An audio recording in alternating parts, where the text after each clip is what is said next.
On May 6, 2024 at 1 a.m., 67-year-old Justo Fernandez Barrientos finally unleashed his hatred for his lesbian neighbors in the Buenos Aires, Argentina boarding house where they lived by throwing a Molotov cocktail into the crowded second-story room where the women and another couple were sleeping. After firebombing the room, Barrientos was taken to the hospital to treat a self-inflicted wound to his throat. Witnesses said Barrientos, who only knew the women by sight, frequently ranted at the victims for being lesbians. Neighbors told police they heard the women's screams as the fire quickly spread throughout the building. Local news reported neighbors tried to save the women by using fire extinguishers and taking them to the nearest shower. 52-year-old Pamela Cabas died hours later.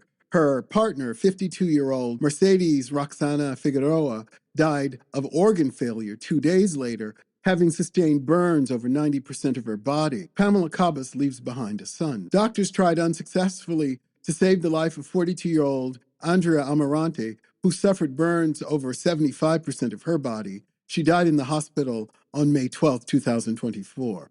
Her partner, 49-year-old Sofia Castro Riglos, continues to recover from her injuries. Cabos and Figueroa had allowed Amarante and Riglos to stay in their boarding house room from time to time as they were experiencing financial difficulties. The murder of the 3 women and the attempted murder of the 4th caused outrage among the LGBTQ community. Protests, demonstrations, vigils, and memorials carried on for over a week, with people visiting the burned boarding house, leaving flowers and other tributes in honor of the victims. LGBTQ activists are demanding that the suspect be charged with a hate crime in addition to murder. Criticism and demands for change have been leveled against the Milley administration. The president and other leaders have been accused of fostering a climate of intolerance and discrimination towards the LGBTQ community. As of this recording, Barrientos is being held in custody while the case remains under investigation. One of the issues seems to be Barrientos' mental health and his competency to stand trial.